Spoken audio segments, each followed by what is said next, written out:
Bwana Yesu asifiwe sana, wapendwa katika Kristo. Naomba tega sikio lako katika siku ya leo. Tutajifunza somo linalozungumzia Mungu sio Mungu wa wafu. Mungu sio Mungu wa wafu. Kwa nini Mungu aseme kwamba yeye sio Mungu wa wafu? Tutasoma kwenye kitabu cha Marko sura yake ya 12 mstari wake 27. Neno la Mungu linasema, yeye si Mungu wa wafu bali wa walio hai.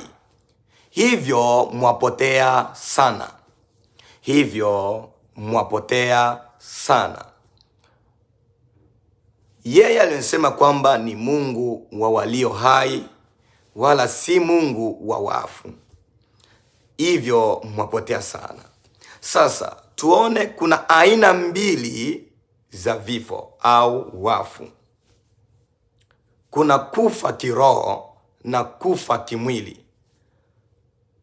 Mtu akifa kimwili ni hali ya kuonesha kwamba aonekani duniani, aongei, asemi lolote, mambo yake hayaendi, historia yake imezimikia pale, mambo yake, historia yake imeanzia pale, kwamba alikuwaga mtu fulani, mambo yake hayaendi, mipango na ratiba zake ambazo alikuwa amepanga siku hiyo haitafanyika tena.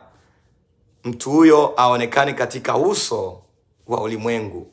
Mtu huyo amepotea kabisa.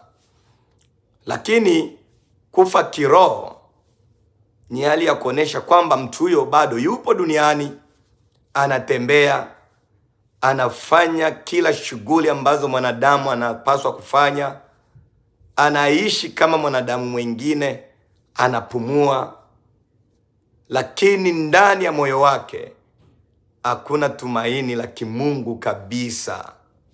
Yaani ndani ya maisha yake amjuagi Mungu yupo. Anapolala na kuamka anajua kwamba ni kwa ujanja wake yeye mwenyewe, wala si kwa Mungu kumwezesha kumwamsha akiwa salama au kufika muda aliokuwa nao, ya kwamba ni Mungu amempatia. Watu hao tuko nao.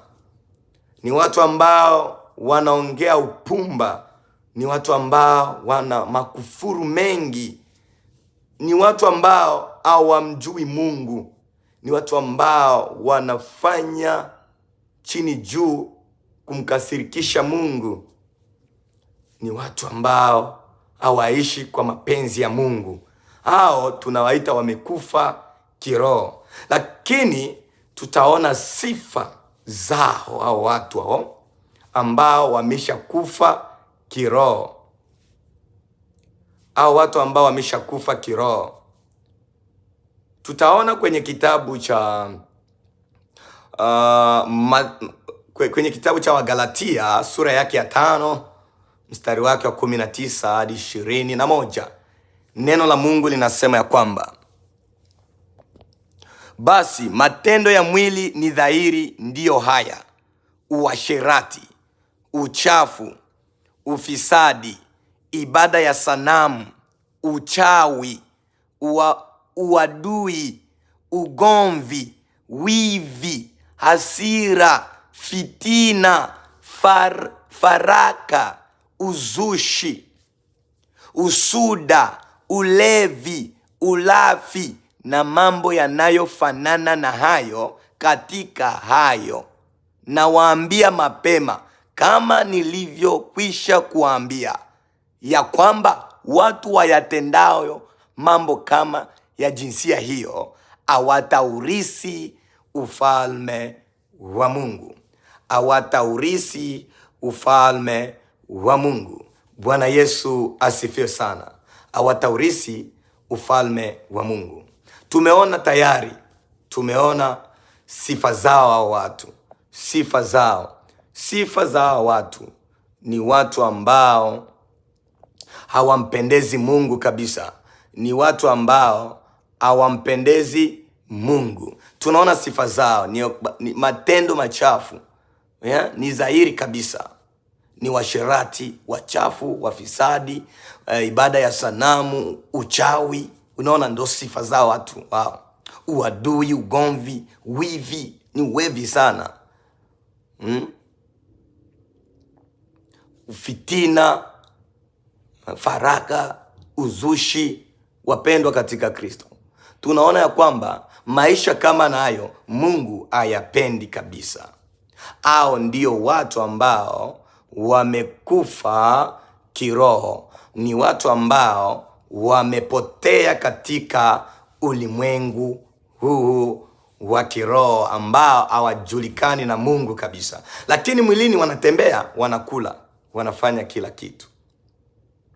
Lakini sasa turudie kwenye pointi kuu ya neno ambalo liko kwenye kitabu hichi cha Marko 12:27. Yeye si Mungu wa wafu bali wa walio hai, hivyo mwapotea sana.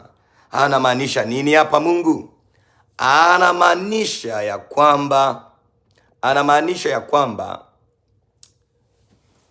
yeye ni Mungu wa wale ambao wanaomtafuta kwa bidii, wale ambao wanaishi, wako hai. Maana Yesu mwenyewe alisema kwamba mkinitaka mimi au mkinikubali mtakuwa hai na mtakuwa na uzima wa milele.